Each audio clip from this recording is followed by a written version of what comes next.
I saw your one this morning about nobody's middle class because everybody's middle class, which I thought was interesting at a time when, unemployment is spiking at the same time as inflation. Yeah. Yeah. Well, so the reason the impetus behind that was, you always see those Reddit posts where it's like, I live in New York and I make $800,000 and I am not rich. And, everybody comes for them in the threads. And sure, I mean, I think there is a little bit of like kind of insanity there of like, there's a flex happening there. Yeah, like, all right. But at the same time, it does kind of bring up a valid point of like, well, what does it even really mean to be middle class? Like in terms of income, it's so highly dependent on, where you live, but also like, and I kind of touched on this a little bit in my newsletter, but like, it's kind of vibes. Like it's based off of your perception of wealth and what you think wealthy is. So like maybe that person making 800,000 only hangs out with billionaires and therefore thinks that they're not wealthy in comparison. So yeah, it's just very interesting. And it's interesting too, because like, from a policy perspective, you have a lot of politicians that are like, we want the middle class back. Well, who is that really? You could have somebody making $60,000 a year that has phenomenal cash flow. I would say that they're probably in a better position than someone making $100K living paycheck to paycheck, has no savings or no buffer there. So seen it all. Interesting. Seen it all. Yeah. I think it's fun for politicians to say the middle class because it doesn't insult anybody. Like if you're poor, you don't want to think of yourself as poor. If you're wealthy, you don't want people knowing that you're wealthy. And so saying I'm talking to the middle class doesn't offend anybody.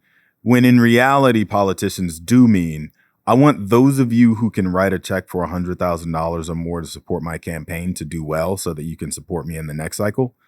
But I also have to include all of your neighbors who feel like they aspirationally can be you someday.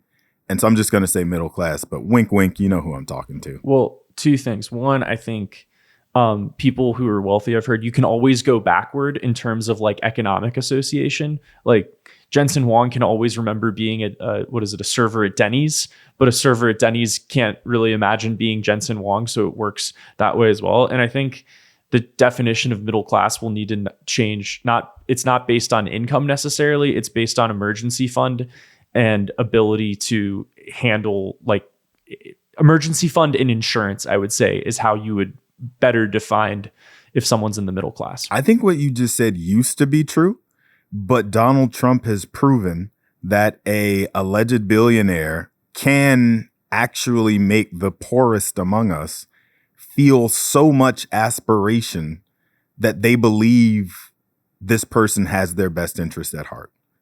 So somehow he figured out a way to tap into people's emotions of what's been happening thus far isn't working. So I've got to try something new. And I'm going to trust that this guy who flies on a jet with his name on it somehow is going to remember what it's like to be me, even though he's never been me because he grew up rich. Yeah. I think what's really interesting is that it's all very wrapped up in like the American idea of the meritocracy, right? Where like, and that's why I think a lot of people will defend the presence of billionaires in this country because they want to believe that they could one day be in that place. Because if they, because again, the contract is like, if you work hard, you'll get rewarded for it.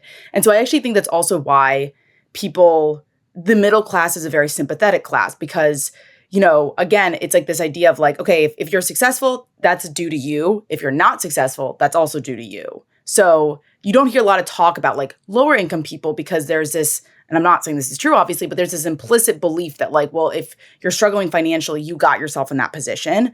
But the middle class is like, okay, it's this class, they're pulling themselves by the bootstraps. And there's like one of you said, there's this aspirational layer on top of it is like, oh, well, they're just one step away from like reaching that American prosperity. I'm one parlay away. Exactly. Yeah. Yes. Oh my God. Yeah. So I think that explains a lot of the behavior that we're seeing in the current economy and like how people are thinking about money. Hanna Horvath writes Your Brain on Money on Substack. She's a CFP and a managing editor at Bankrate. Thanks for joining us on This Time is Different. Yeah, happy to be here. I've enjoyed the conversation so far and realized we should probably tell someone listening who you are. But if you've made it this far through the program, thanks for sticking around and learning who Hanna is. I really enjoy your work on Substack. Malcolm sent it to me, and I think we'll continue to have a good conversation.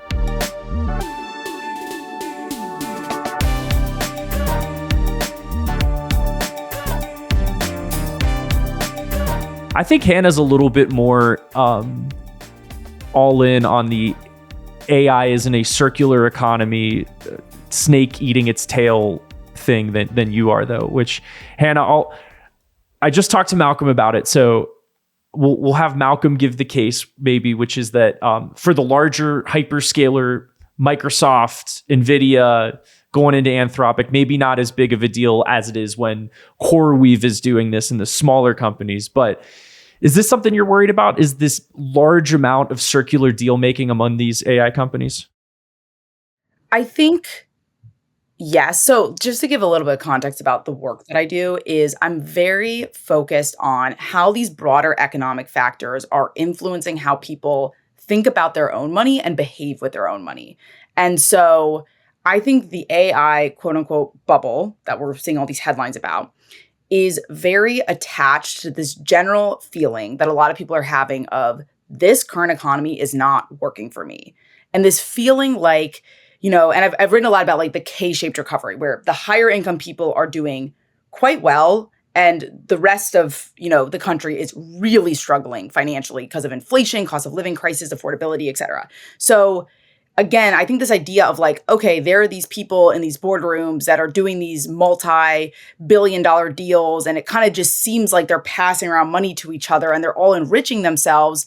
Meanwhile, I am struggling day to day. And so like, what does that do to how people think about money in the broader economy? And so that's a lot of what is informing my work.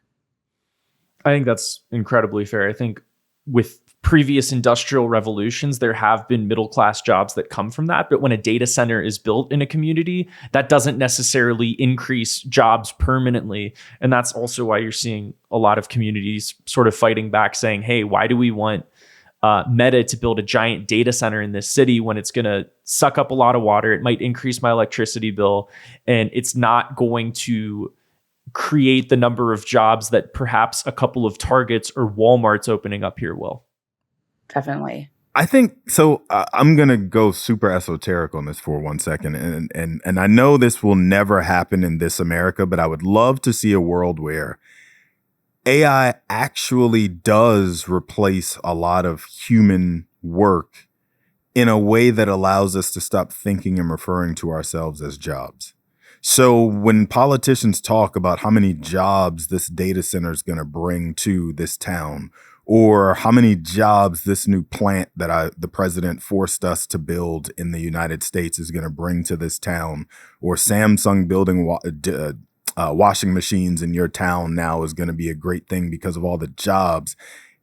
There's nothing about the human impact or what's going to be beneficial to you as a human other than there's now some labor for you to do, some hours to trade away for dollars. And I think that one of the things that AI could do in a beautiful way, even though, again, I know this will never happen in this America, is actually replace the mindset of people seeing themselves as jobs or work or salary or income, and instead be thinking about what I can do to occupy my days other than trading hours for dollars. Yeah. I mean, that's like the very idealistic vision I of know. all this. But and it is interesting because you'll have these like CEOs that are like, well, you won't have to work as much. And it's like, okay, well, we live in like a deeply capitalistic country that, like you just said, completely conflates purpose and identity with output and work. And so I find it very hard to believe that there would be a world in which, we would allow people to not have to work all the time, even with the addition of AI. And we already have such, this country is so heavily individualistic. You need to pull yourself up by the bootstraps. That's why, compared to other developed countries, we have such a scant social safety net, for example. So again, it's like, well, I mean, like it would be amazing. And that's why I always find it very ironic when, you'll see these tech CEOs like saying stuff like that, where it's like, well, is that really what you want? Is that really what you think is going to happen? Maybe it's just they're trying to sell it to everybody else.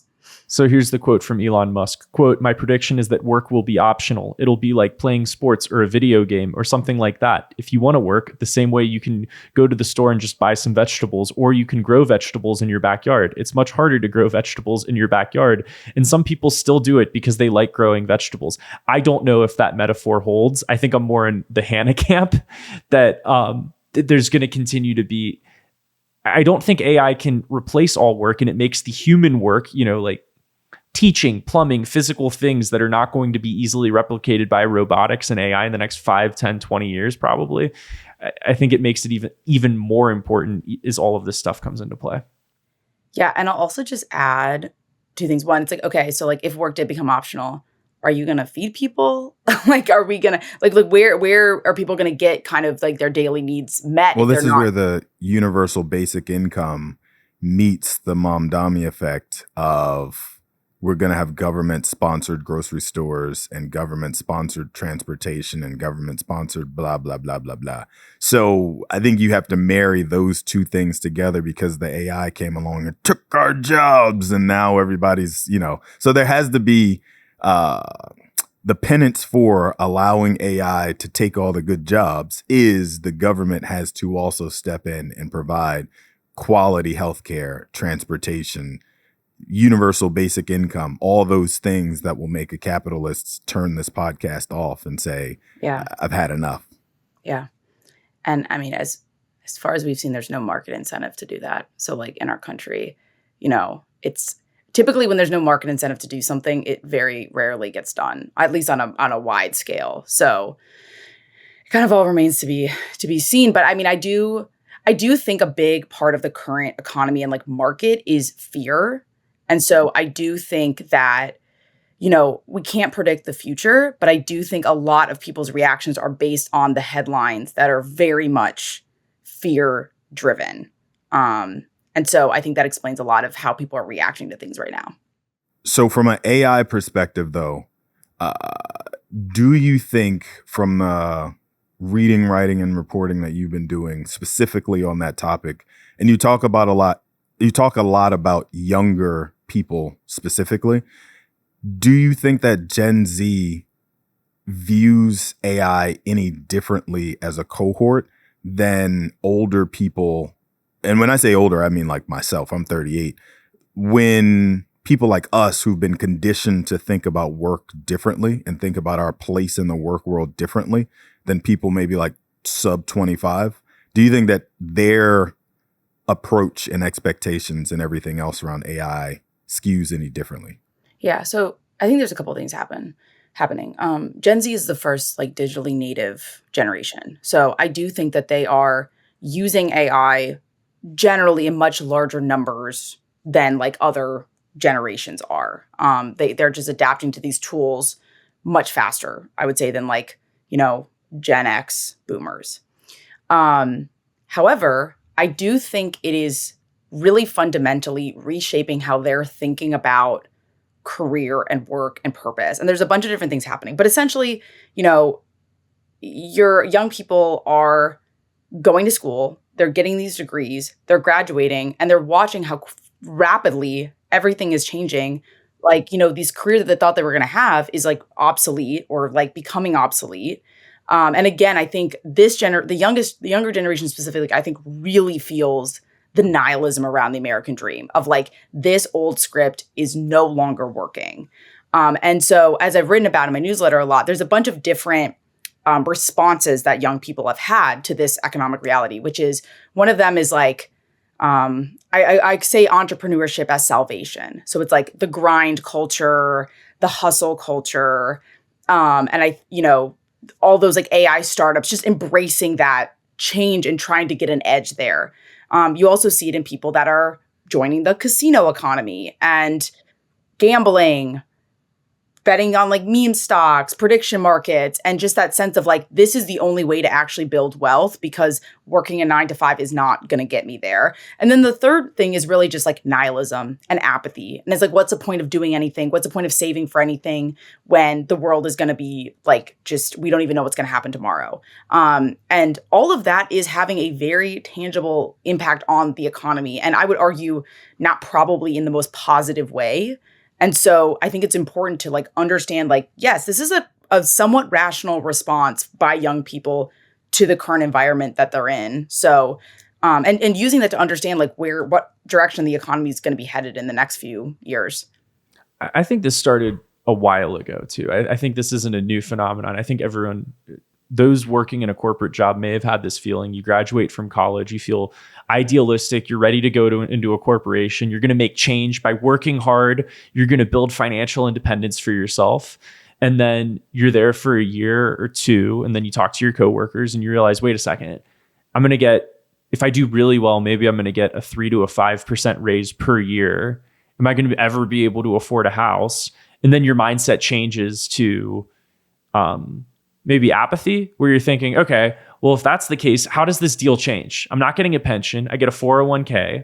If I put in a ton of effort here, I can get maybe a cost of living adjustment, maybe a promotion in 3 to 5 years, which is a little bit better. But you start seeing the math play out in a way where you go, okay, I'm going to do a good job. I'm going to be a professional, but I'm not going to put my nose to the grindstone in a way that my parents' generation may have when they had a different deal with their employers. Yeah. And just to add that, using that same example, you're also going online and seeing people your age with claiming that they have millions of dollars doing this, doing this grift online or having this business online. And like, obviously we can talk about how it's so easy to fake this kind of stuff online. But again, over time, your brain starts to normalize this and you think, oh, like all these other people are, beating the game. Well, I'm stuck in this like 9 to 5 job that I'm not getting a ton of fulfillment out of.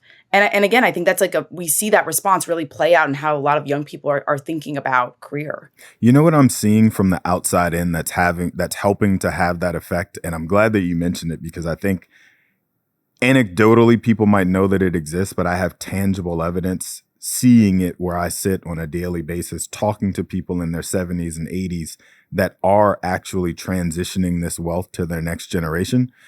There's a lot we talk all the time about the great wealth transfer that's expected to happen 2040, 2045, 2050, whatever that number is, when boomers are supposed to all pass away on the same day and leave trillions of dollars in wealth to their next generations.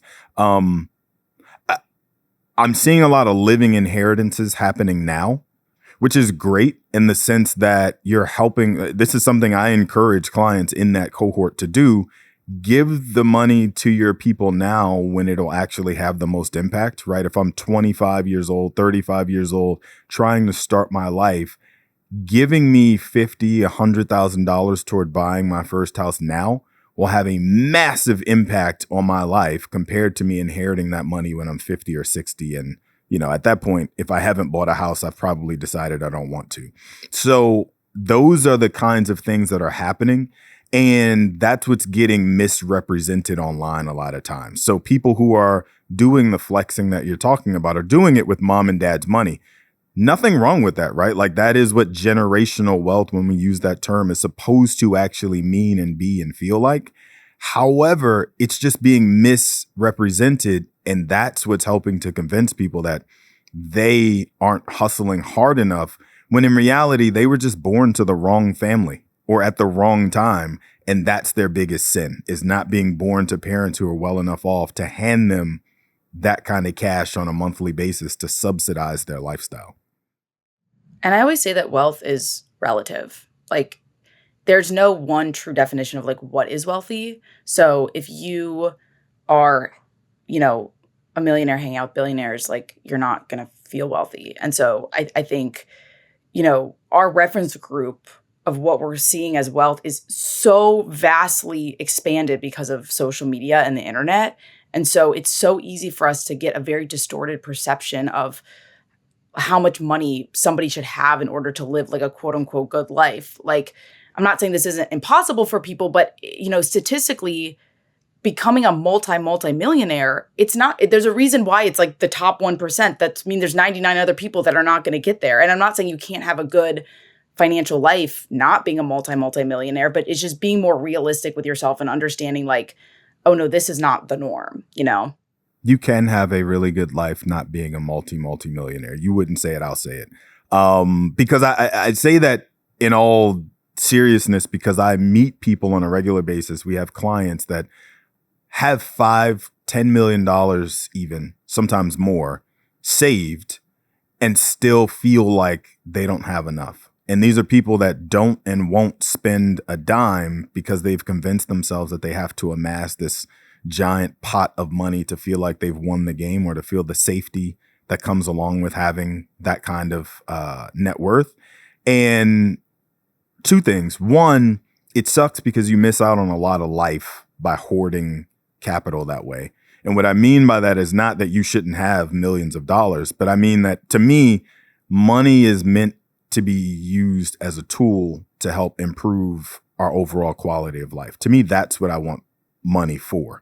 And so if I'm not using it to help improve my quality of life, and instead I'm driving myself crazy every time I see the value of my net worth go down by 10 cents, it's actually having the opposite effect on me. The other side of that is, at whatever point I leave this earth, I'm going to leave those dollars to people who will not appreciate them to the level that I did, as the people who didn't actually spend the time accumulating them, which means that it also was for naught. Because sometimes we convince ourselves that we're doing this for our kids, we're doing this for our next generation, we're doing this to build generational wealth, but we're not actually passing along the wisdom needed to help manage those assets, which means that wealth isn't going to last for generations anyway. So I might as well have just bet it all on a parlay and had some fun.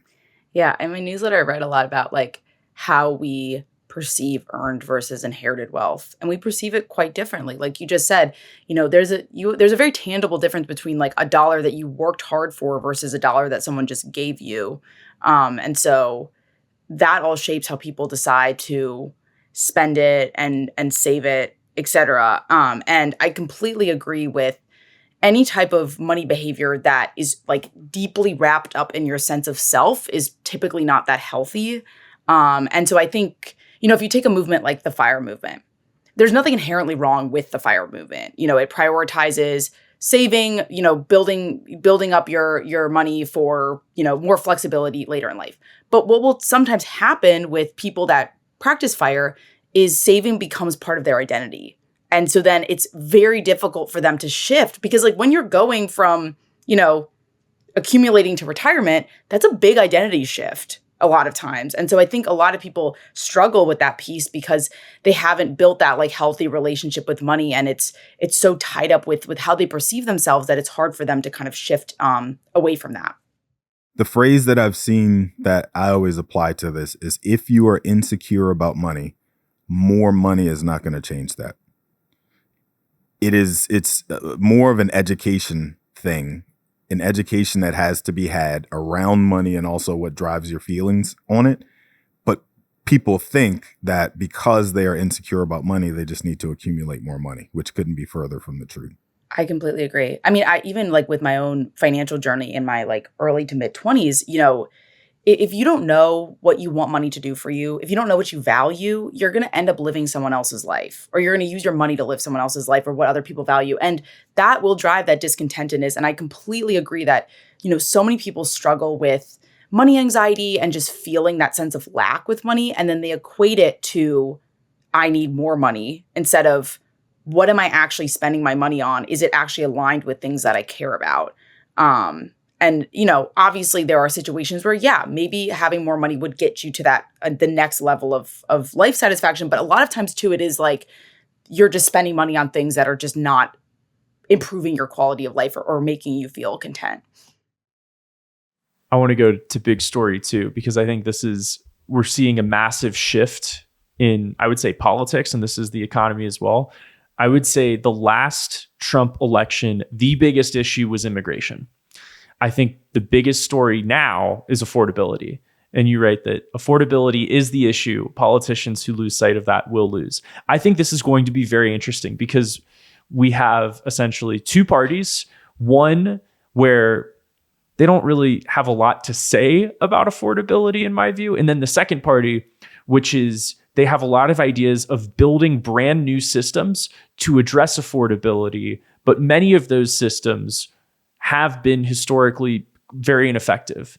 This is the kind of the abundance idea, but also you look at something like the rural broadband build out that was supposed to happen under the Biden administration, but they put up so much bureaucracy and red tape that it really, I don't think it really happened anywhere, despite the billions and billions that were promised for that. So, Hanna, I'm curious for your perspective on this, because it seems like this is the number one issue, and it is. I'm not saying immigration is easy or kind to solve, but it is more solvable by a government force with, brutal and lawfare tactics ish. Yeah. So I wrote about this in my newsletter. And just to give it a context, I live in New York. And I completely agree that, like, yes, what Zoran's win, really crystallized is that affordability, like this current economy is not working for people, and people are struggling with affordability. I would actually argue that Trump's platform did center on affordability. However, his solution for that was to focus on immigration. And so I actually think he won the same reason why Zoran won in New York. They have vastly different platforms and solutions on how to get there, but they were addressing the same pain point that people were having, which is, I do not feel like this is working for me. I do agree with you in that affordability is very hard to define, because what do you mean? What is unaffordable? And are we talking about housing? Are we talking about food? Are we talking about just overall cost of things? So I think that makes it tricky to nail down. And actually in my newsletter, I talked about so a lot of people are starting to sour on the idea of capitalism. And, Zoran is a Democrat socialist. And so clearly that, to me, is a signal of people are interested in what other economic models are out there to potentially help this world that we're currently living in. And so in my newsletter, I talk a lot about the downsides, but also the upsides of a capitalism system, what other economic models could work, et cetera. I do agree with you that just given our current culture, we live in a very individualistic culture, as I said, I don't ever see capitalism being done away with, and then we have full socialism. Though I know there's a lot of people online that are arguing that we're going to go full socialist. I don't think that's going to happen, nor do I even think that necessarily should happen. Our country is so huge and diverse. And I also think, having the government, like you just said, take over these vast, very large industries could be a challenge. However, I do think that there is some room and space for better conversation between these two economic systems, and just a better way of thinking about things. And the example I gave actually was, public or private government partnerships. If you think about the COVID vaccine, if you think about the internet, those were partnerships that were subsidized by the government, but run by private companies. And so those are great examples of what happens when you kind of marry these two things together. And I think all of this is to say is people clearly are fed up with the current system and they want something new. And I think, Zoran has a lot of different ideas to get there. Not all of them are going to work, but I do think people like the idea of let's just try something, because what is happening is not working for us. Ricky, I think Hannah's helping make my case for a three-party system in this country, but I'll leave that for a different day. Are you ready to join Elon Musk's third party that he started floating? I mean, America first. You're already with him on AI preventing the need for jobs in the future. And now you're with him on the three-party system. I feel like you two would be good friends. While he also builds his robot army. Well, he builds. And Hanna, this is something I thought was very surprising, is that Gen Z is now evenly split on socialism and capitalism. And I think that's going to be one of the greater political and economic forces that's already here. I mean, we got a question on the show about a week ago that was, what does Zoran Mamdani mean for markets? And Malcolm and I were kind of like, there's some real estate REITs. There's some New York REITs, excuse me, that have been affected, but it's hard to say. Maybe my mind's wavering on that a little bit, because I do think that this is going to be one of a more significant force. It's just starting in New York City right now. Yeah. Well, so I'll start by saying to what you're saying about young people being split. Another poll had young people define what they thought socialism meant. And a lot of them actually did not adopt the traditional definition of socialism, which is, the government controlling specific industries. And I think they saw it more as in like building a better social safety net. And I think a lot of people are also not aware that there are actually currently socialist practices in the United States, like our trash collection, that kind of, that is traditionally a socialist practice because it's government controlled. When the president of the United States says we are going to invest U.S. dollars into publicly traded companies, and in exchange for that, we want our quote unquote golden share, that is directly ripped from the CCP's playbook. And that term golden share has been used by the Chinese government several times in the last year alone. So when you talk about socialism right there in plain sight and people not necessarily recognizing that it's happening in front of them, that is the perfect example to me. Yeah, like the Trump administration buying the 10% stake in Intel. Like that's socialism. That is literal socialism. Like, I think it just goes to show that like these terms get thrown around a lot without like a full understanding of like what they actually mean. And I do think it kind of comes back to, I try to focus on like the feelings. And it's like the feeling of like, this is not working. We want government support to help us live like baseline, like to give us that foundation that we can then build upon. I don't think many people would argue against some of the innovative features of capitalism. I would argue that innovation is like one of the United States' best exports. And I don't think many people would want that to go away, though I know Trump is like advocating for manufacturing to have a comeback. But, I do think the average person would argue for that. So I do hopefully we'll see some sort of hybrid between the two that kind of allows for that market innovation, but provides a little bit more of a safety net where people don't feel like, because if there isn't a safety net, that does lead to a level of risk aversion, which can stifle innovation. I think it's worth mentioning too, Social Security, Medicare, Medicaid. Yes. It's more than 40% of government expenditures right now. And, let's say two out of those three, not even let's say, 2 out of those 3 are for an older generation. And I think something interesting kind of cracked during COVID as well, which is that a lot of younger people were asked to make sacrifices during the COVID era. We need you to stay at home. We need you to do things to protect an older generation. And I think part of that, there's an implicit agreement, which is, hey, you're gonna take care of me a little bit later down the road. And this is, I don't know how much, if this is true, but it feels true to me. So younger people were asked to make a tremendous sacrifice. We'll take care of you down the road a little bit. Now that that's been over for a few years, it's like, wait a second. We're not getting taken care of at all. Housing's more expensive. Everything got more expensive. We've seen, education delays, career delays, all of this stuff. And there's a sense of frustration and anger that part of the bargain wasn't held up when in previous crises, when younger people made a real sacrifice, I'm not saying that staying home from school is the same as World War II, but you get home loans that are subsidized. There's something on the other end to help improve your future after you've made a personal or economic sacrifice for the good of society. Yeah, I mean, I think there is deep, deep resentment between young people and the older generation. I think a lot of young people feel like, boomers, to kind of throw them under the bus, built this entire world of wealth and then just pulled the ladder right up behind them. Dare I say a bubble? Yeah, I mean, I do think, and I think you'll get a lot of these interactions where it's like, well, I just don't understand why young people can't X, Y, Z. And so much of that is due to a lack of genuine understanding about the economic environment that they're operating in. And, it's like this idea, and it all kind of feeds back to this like meritocracy where it's like, well, if I could do it, so could you.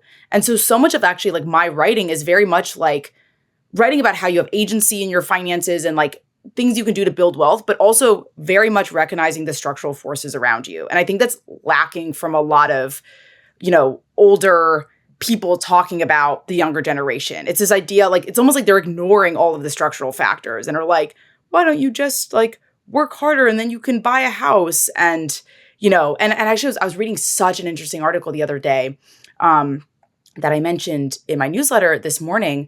It very much how like baby boomers are kind of refusing to let go. They're staying in their jobs like well past retirement age.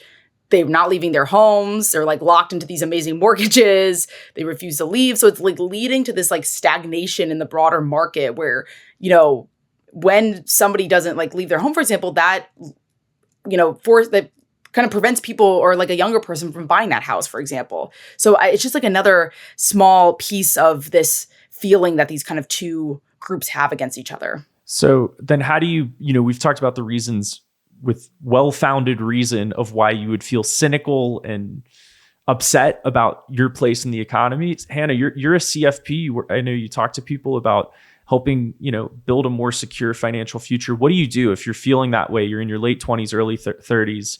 How do you build more agency into your financial life? Yeah. So the first thing I'll say is like, have a little self-compassion, like understand that all these forces are going on in your life and you're just one person operating in them. And I don't pretend to know, I don't have a crystal ball. I don't pretend to know what's going to happen in the future. And like, anybody that's telling you that they do is not someone worth listening to. But I'm a big proponent, especially in a period of economic certainty, kind of like what we're in now, is building optionality, is building flexibility in your budget. And so looking at your finances and thinking about your liquidity. And I'm not saying, okay, I'm going to go cash out all of my stocks, but it's just thinking like, if XYZ happened, do I have the kind of means to make a pivot? Maybe that means building multiple streams of income so you're not just reliant on one thing. Maybe that's improving your cash flow. I think cash flow is a big thing too when you're thinking about, just having more optionality, is what I'd recommend. And also like, understand like the context that you're operating in. But I mean, especially when it comes to investing, I think investing is a game that you have to try to take emotions out as much as possible. And so assuming you have a financial plan, it's just really about sticking to it and feeling confident in it. And I will say, like young people especially, they started their careers and have largely worked in a bull market. So they don't have the experience going through a bear market. And I'm not saying necessarily we're going to go through a bear market, but if we did, it's like understanding like that's going to be a time where I have to really deal with my emotions and kind of hunker down there. So I think one of the things that is interesting as you guys are talking about what should younger people be doing, I'm hearing you talk about building up a financial safety net in the sense that I'm putting some cash to the side basically to buffer against that future downturn that one day inevitably is going to come. We have no idea when, but it's going to come at some point because it always has to. But what second piece of that is investing in such a way that like your dollars can grow. And I actually think that one thing that gets glossed over when we talk about younger people specifically is we tend to think about investing in ourselves as a thing that stops the moment we leave the university. So either I go get a bachelor's degree or I go get a master's or maybe a PhD. And in that sense, I'm done investing in my education, which means I'm done investing in my higher ability or whatever the word I'm supposed to use there actually is. But when you said something about creating optionality for yourselves, that's what came to mind for me. Like we'll spend tens of thousands of dollars to go to university, then not spend any money to teach ourselves how to manage the money that degree was supposed to allow us to go and command. And then also stop investing in ourselves to become more employable as time goes on. And I think this is an economy where you absolutely cannot afford to miss that last piece, right? So we always argue that whether AI is actually coming to take people's jobs or if instead of being replaced by the technology, it's the people who understand the technology who are more likely to come and take your job, right? And I think it's the latter. And so if I'm a person in my 20s right now who's thinking, what can I do to help guard myself against all of these crises that we just got done talking about that might potentially be coming for you, but realistically will probably hit you in some different way that's somewhere in the middle between the rosy scenario and the doom and gloom. The most important or most impactful thing you could be doing is investing in your understanding of AI so that when you do sit in an interview, you can, oh, by the way, I happen to be that person who understands AI and understands how to infuse it into this job that I'm sitting here talking to you about. And that's the thing that's going to separate me from everyone else and make me extremely employable and in demand, which is job security in a way. I completely agree. I think that's such a good point. And like, if you're 30 years old, you have potentially 30, 35 years left in your career. 50, but go on. Well, that's my point. You have decades. And, it's like I would say largely the era of working at the same company for 40 years is over. So you are going to have a bunch of shifts throughout your career if you are 30 years old. So you need to understand that is a reality. You could have a bunch of career pivots. And like you said, like building in those skills, it's like this continuous, you should be on a continuous learning trajectory because the world is rapidly changing. The jobs that we have right now could be completely different in 5 years. And so, like while we can't predict everything, like you said, like just staying on top of the new technologies, paying attention to like the direction that things are going, because you can start to read the tea leaves a little bit about where companies are investing, where they're not investing, et cetera. So one of the things, I've recently been through a career pivot, and the thing I want to add to that is when I did that, I was working on a podcast as a full-time job, and I got to a place where I'm like, all right, I need to get out of this thing. And the thing that allowed me to make that pivot, well, number one, I had a good amount of savings. My wife works full-time, so you can stretch things a little bit. But one of the mistakes I made, I think, is as I was making that pivot, is I was like, I'm going to reinvent myself and do something that is completely new. And because I need to be agile and change what I'm doing. The mistake that I made, though, is I forgot about what I'm good at. So I think as you're thinking about building a career and making those pivots, you need to be able to take in new skills, but you can't ignore what got you to the place that you were. And you need to be able to mix that. And I know it's kind of heady, but like mixing that with what you're already good at versus maybe constantly trying to reinvent yourself into something that's completely new. I completely agree. All of those things should be kind of building up off of each other. This episode is sponsored by Capital Area Planning Group. Capital Area Planning Group is a fiduciary wealth management firm that specializes in helping high net worth individuals and families navigate the complexities that come along with managing concentrated stock options, multiple income streams, and an ever-changing tax code. While our team of certified financial planners are well-versed in all things personal finance, our areas of expertise include equity compensation, estate planning, and multi-year tax planning. At Capital Area Planning Group, we believe in pricing transparency. That's why our fees are posted on our website, right alongside the various services we perform on behalf of our clients throughout the year. If you're tired of receiving the same cookie-cutter advice from your financial advisor, then don't wait. Reach out to us today at capgllc.com to experience a better approach to wealth management. Again, that web address is www.capgllc.com. And Hannah, something I also want to hit that you've been writing about as we're getting into this holiday season is sort of this mass erosion of empathy. You say that has come from convenience culture, the ability that I've enjoyed of being able to get things delivered to my house in 24 hours from Amazon. I think there's a tremendous benefit of this, but also you talk about some of the downsides. Yeah. So in that newsletter, I was talking about, this broader consumerist convenience culture that we're all in. It's been easier than ever before to buy something and have it come as quickly as humanly possible. And so because of that, our expectations for how quickly things should be done have gone up exponentially. And that bleeds into all areas of our life, including our interactions with other people. And I think, and I wrote about how when you spend money on something, you have a sense of ownership over the outcome of it, right? Like you're like, oh, I have skin in the game now.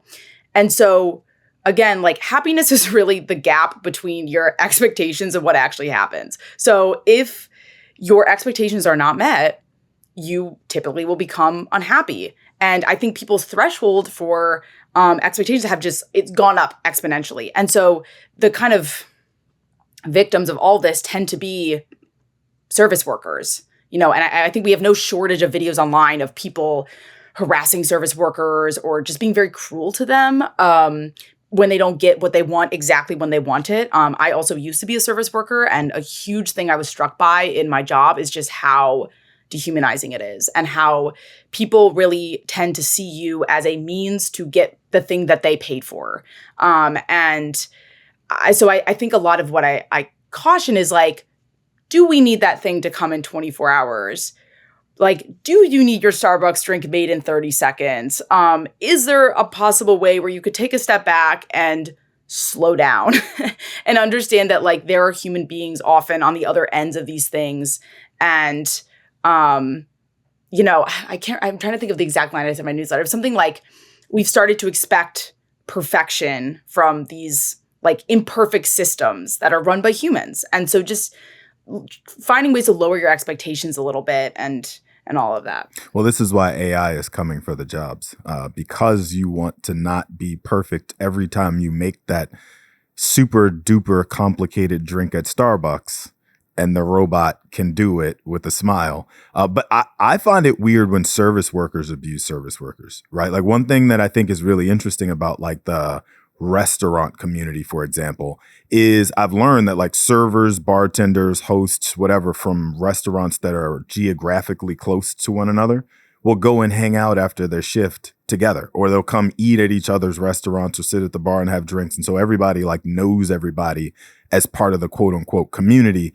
And I've seen where that even is starting to erode, and where like a person who works at Burger King down the street will come into the Chick-fil-A and yell at the person behind the counter who has the exact same job that they have, and then go clock into that job and get yelled at by people from somewhere else. Like that's the absurdity. It's probably that repression where it's like you're getting yelled at all day, and then you have that built up frustration. You just want to yell at somebody else. I mean, I think all of this, as I wrote in a newsletter, it contributes to like a lower trust society. And when you have like a robot, or even like, I even point out like self-checkout, that like, even just like because you're losing that human connection, that erodes our like trust in our society and how we relate to one another. And so I find myself very intentionally forcing myself to interact with other humans. Like even if the self-checkout line is completely empty, I will go and I'll wait for a cashier. And yeah, it is like wildly inconvenient and annoying a lot of times, but it forces you to be out in the world, and it makes you more empathetic and understanding of other people. And I think that is really important. I mean, we live in like a loneliness epidemic. Like we need to be talking more and more involved in our local communities. Well, two things. One, Malcolm, I think what you're seeing is that hurt people. And while it ends up being true, and to Hannah, to what you're saying, I think one of the things I know I've lost and I'm trying to regain while working from home is those soft social interactions that you don't realize how much of that has an impact on you just by, noticing people in a coffee shop or people in an office you have to say good morning to, even if you don't particularly like them. You lose all of that when you're working from home. And I recognize we're close to the end of our time together. One of the pieces of advice I really liked that you wrote, and normally we're talking about finance stuff on the show. This is almost the opposite of that, but I think it's incredibly important, is that, you suggest that we need to find non-consumer sources of meaning. It's about identifying what actually satisfies you versus what temporarily distracts you, relationships that require showing up, skills that take time to develop. And I really liked this creativity without an audience. That last part is someone who is trying to start a new podcast is something I definitely struggle with. But I know is important. Is there any way that you've been trying to practice this in your own life? Yeah. Well, the first thing I'll say is I actually would argue that this is a financial problem because lonely consumers are better consumers. When you're lonely or emotionally dysregulated, it's a lot easier for you to be marketed to. So building community actually typically will be better for your finances. As someone who struggles with productivity guilt, this has been kind of a huge goal of mine personally, to find new ways to engage with the world and create something without it being directly monetizable. So I'm actually learning to play the harmonica. So that's what I'm also trying to do like screenless hobbies, because I was finding that my hobbies were like going from one screen to another screen. So I was desperately trying to look for ways that didn't involve that. I wouldn't play for you guys right now because I'm quite bad, but I'll check back in a couple months. Well, the harmonica is one of those things that is subjective too, right? Like you can be good or terrible at the harmonica, and the margin between the two to my ears is fairly close. Like nobody knows. I don't think you've heard me play yet. You would know. You'd be like, this is not good. Malcolm, I don't think you're getting a harmonica solo to end this podcast. No, I'm sorry. But I am a person who tends to think they're good at a lot of things they've never done. But I feel like if I picked one up right this moment, I would sound like Stevie Wonder on that thing. Like it can't be that challenging compared to other instruments that you really have to spend 10 hours a day to get good at. I do think it is easier to learn. Maybe I'm just not musically inclined. But yeah, I'm saying that as you're the one who's actually practicing it, and I'll come back on in 6 months and we can end the episode with a solo. Tune back in next week. Malcolm's going to show all of our listeners how easy it is to master the harmonica and play really well. Hanna Horvath, she writes Your Brain on Money on Substack. Anything else you want to plug? Anything coming up? Or no, for now, just kind of enjoying the rest of the year. I'm writing a lot more about consumer culture with Black Friday coming up, so just stay tuned for that. Cool. Appreciate the time. Thanks for being here. Cool. Thanks, guys.